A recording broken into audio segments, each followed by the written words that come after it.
अस्सलाम वालेकुम नाजरीन। पाकिस्तान में एक अदारा है इंसानी हकूक़ कमीशन।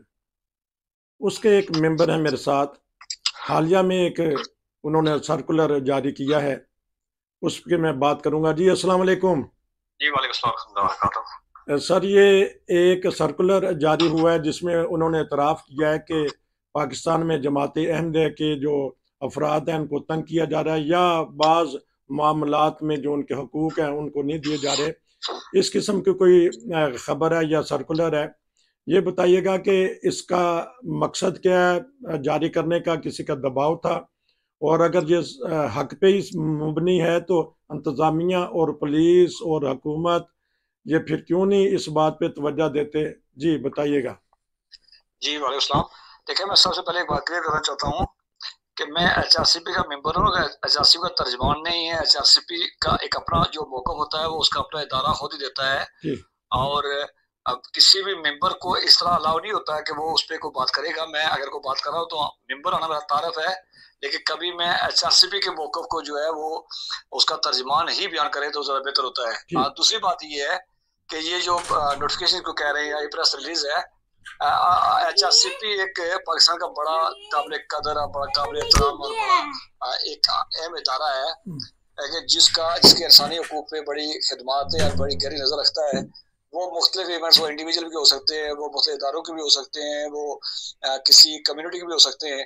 उन पे नज़र रखता है। अगर कहीं किसी के साथ ज्यादती हो रही है, नाजायज़ हो रहा है, तो वो हमेशा उस पर बोलता भी है। अज़र आप बोलने के पास रास्तों तरीका, उनके पास तो एक तरीकाकार ही होता है कि अगर किसी जगह पे कोई मामला हो तो वो फैक्ट फाइंडिंग करवाते हैं।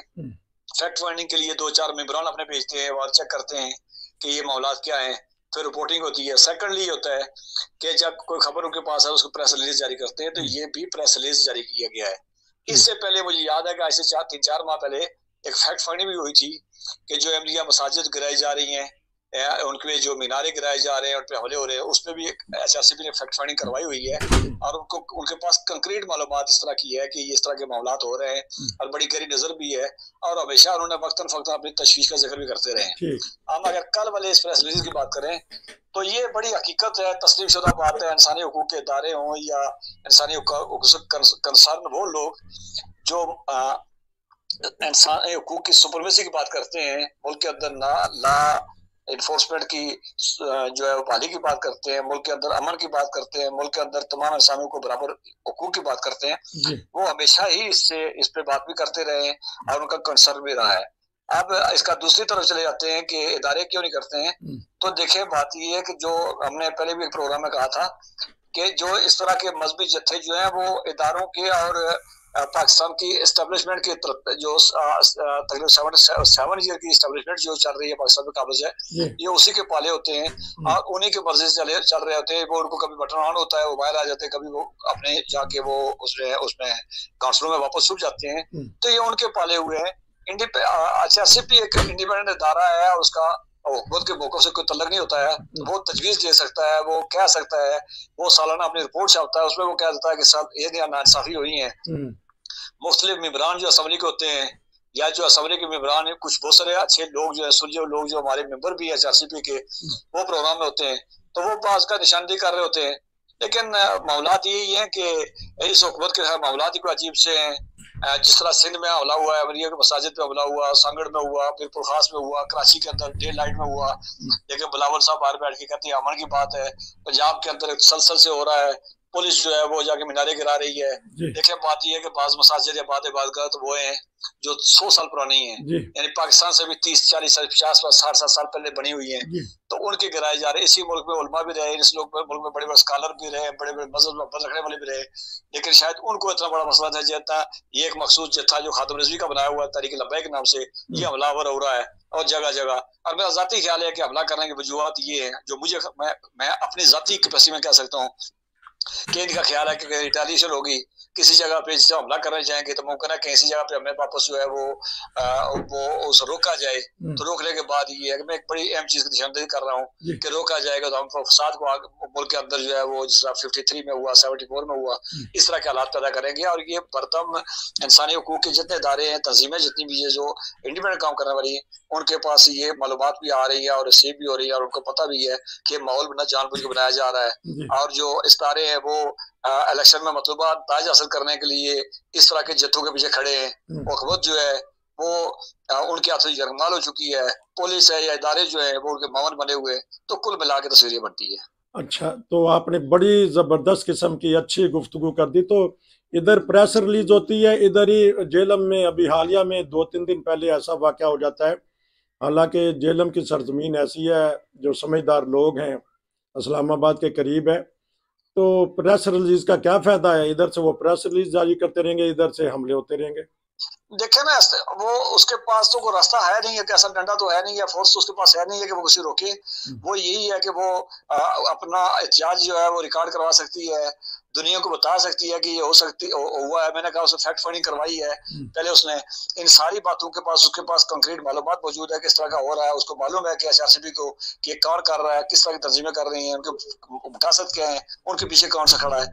तो यकीनन उन्होंने रिक्वेस्ट करी है हुकूमत से, इदारों से, पुलिस से, इंतजामिया से करेंगे। देखें, मुझे बताएं कि कल आपने भी एक तस्वीर देखी होगी कि जिस तरह पुलिस घर में घुस के वो औरतों को नंगा कर रही थी। पंजाब के अंदर एक पुलिस वाले किसी घर का कब्जा, जो पंजाब के अंदर पुलिस के मुकाबले हो रहे हैं, लोग मारे जा रहे हैं। उसके बाद अगवा बराए तावान, बदमाशी, लूट मार, डाके, पूरा मुल्क जो है वो उनके कब्जे में आया हुआ है, स्ट्रीट क्राइम। लेकिन देख लें कि पुलिस सारे काम छोड़ के ईद के दिनों में एमडीओ के घरों में छापे मारती है कुर्बानी के। तो ये आईजी साहब को सोचना होगा, उन को सोचना होगा कि इस पुलिस को, जो पहले ही बदनाम तरीन पुलिस हमारी, इसको हमने किस काम में लगाया हुआ है। और ये अवाम के टैक्स के पैसे जो है पुलिस को मीनारे गिराने के लिए मिलते हैं, अवाम की जो है देखभाल के लिए और उसके लिए मिलते हैं। यकीनन एमडी इसी मुल्क की इसकी मुल्क की आबादी है, इसी मुल्क रहने वाले मुल्क उनका भी इतना ही है। और एमडी जो है वो पाकिस्तान के क्याम से पहले से रह रहे हैं। कोई बाद में कहीं से आकर रहा हो तो कोई उन पर एहसान करे, वो इस मुल्क के शहरी हैं और पाकिस्तान के क्याम में अहम उनका किरदार भी है। तो जब उनका नाटका बंद किया जाए, जब उनकी जिंदगी अजीरण की जाएगी, मैंने कहा कि बड़े बड़े आलम दीन रहे हैं, ये मस्जिद है, इबादत गाहें, ये सारी चीजें वो मौजूद थी, पहले उनके मीनार में मौजूद थे, तो उनका इतराज नहीं हुआ। लेकिन खालिद रिजवी और उसके जिस तरह के वो दरिंदे जो गलियों में घूम फिर रहे हैं, और उनका मकसद सिर्फ सियासत है, बाकी कुछ नहीं है। मजहब से कितना लेना देना उनका, वो सिर्फ चाहते हैं कि इंतशार पैदा हो और हमें फायदा हो, और हर गली महल्ले को उन्होंने यरमाल बनाया हुआ है। लेकिन ये इदारे एचआरसीपी हो, इदारे ये बर्पा खुद को मुतनबा करते रहते हैं, उस गवर्नमेंट को इतला देते रहते हैं कि ये मामलात है, इन मामलात को रोका जाए, ऐसा ना हो कि पानी सर से गुजर जाए और हुकूमत भी बेपास और ये उसके काबू ना हो। आपको याद होगा ये तहरीक लबैक थी, जिसने जब आसिया वाला केस हुआ तो आपको याद होगा खालिद रिजवी ने और उसने पीर अफसर कादरी ने उसको पुलिस के अंदर, जो फौज के अंदर बगावत का और उसके सुप्रीम कोर्ट के जज को कत्ल करने का, और इमरान को कहा था कि तुम्हारी जो बीवी पीरनी है, वो जो बुशरा बीबी है, वो मेरी नहीं है, तुम्हें कब कैसे मार दिया जाएगा तुम्हें मालूम नहीं है। जजेस को कहा, सुप्रीम कोर्ट जज को कत्ल का कह दिया गया था। उसके बाद फौज के अंदर जनाब बाजवा के, तो उसके बाद आपने देखा कि उन्होंने रोडें बंद की, उन्होंने जलाओ गिराव किया, उन्होंने लोग मारे, उन्होंने क्या नहीं किया। तो ये सारे जत्थे जो है बनाए हुए हैं, और उसके बाद वो जब भी कोई मामला होता है तो वो बाहर निकल आते हैं और हुकूमत जो आंखें बंद कर, मैंने कहा कि एस्टेब्लिशमेंट जो है वो मतलब ताज हासिल करने के लिए खामोश बैठी हुई है, पुलिस की रमाल बनी हुई है। अब जो सियासतदान जो है या जो हुकूमत के अंदर बैठे हुए हैं, वो खामोश इसलिए हैं कि जी लबैक की नाराजगी हो गई। तो हमें कल वो आपको याद होगा कि इन्होंने नवाज शरीफ पे एक इल्जाम लगा कि जिसने इलेक्शन तरमीम, कोई तरमीम नहीं थी, किसी का कोई सबूत नहीं, किसी आप कोई बात नहीं हुई है, उस पर एहसन इकबाल को गोली मार दी गई थी। तो ये सारी चीजें देख मिला के हुक्मरान जो डरे हुए हैं, इदारे जो है उनके आशीर्वाद मौजूद है, पुलिस जो जरमाल बनी हुई है, और ये दरिंदों की तरह खुले फिर रहे हैं। एचआरसीबी इस दौर में इतना ही कर सकते, उसके पास कितनी बात है, लेकिन फिर भी रोशनी की किरण है कि कोई तो मुल्क में ऐसा इदारा है कि जो इस जुल्म जबर और इस तारीकी के दौर में अपनी आवाज बुलंद करता है, चीखता है, चिल्लाता है, आवाम को बताता है कि ये हो रहा है। अच्छा, आखिर में ये बता दीजिएगा, बड़ी और इस हिस्से में भी आपने बड़ा तफसील से बताया कि वैसे तो हमारे वहाँ पैमरा या दूसरे अदारे हैं, वो एमडीओ का नाम भी नहीं लेने देते और बहुत सारी पाबंदियाँ होती हैं। तो लेकिन ये व्हाट्सएप ग्रुप पे तहरीक लबैक वाले या इस तरह जो इश्तिहाल फैलाते हैं, तालिबान की तहरीक भी हो गई, वो जल्दी से फिर आग इस तरह फैलती है जंगल की तरह, जंगल में जिस तरह लग जाती है, तो उसके ऊपर कौन पाबंदी लगाएगा? अभी हालिया में हमने ऐसी देखी है, क्लिप देखे हैं कि वो कहते हैं कि जी जल्दी से इसको पूरी पाकिस्तान में फैला दें, आग लगा दें, ये कर दें।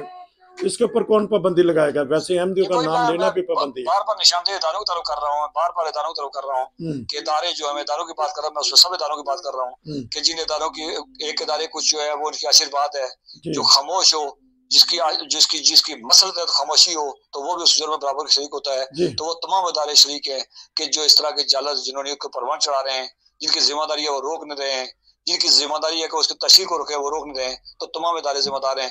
इसलिए मैं इदारों की बात कर रहा हूँ बार बार। तो आपका बहुत शुक्रिया कि जो सवाल उठा है और आपने उसका जवाब दिया कि जो हमारा इंसानी हकूक कमीशन है उसने इकरार तो किया है कि अहमदियों के लिए यहाँ रहना मुश्किल है। HRCP ने पहले दफा इकरार नहीं किया, मैंने कहा कि वो उसने हर हफ्ते, दूसरे हफ्ते, तीसरे हफ्ते उसका होता है, उसने फैक्ट फाइंडिंग करवाई है और उसके बाद सारी नॉलेज में है। और HRCP पाकिस्तान का वाहिद इदारा है जो किसी सोच फिक्र से मुबर्रा होकर भैया बात करता है, इंसानी हकूक की बात करता है, इंसानी वकार की बात करता है, मुल्क के अंदर अमन की बात करता है, तमाम अकलियतों, तमाम इकाइयों को रहने की और तमाम जिन्स का एहतराम की बात करता है और यकसा हकूक की बात करता है। और HRCP ने उसी जो है सीक्वेंस में ये बात की है। आपका बहुत शुक्रिया क्योंकि आपने हमें अच्छी तरह बता दिया। नाज़रीन को इंशाल्लाह फिर आपसे रब्ता रखेंगे। नसीर को इजाज़त दीजिए। अस्सलाम वालेकुम।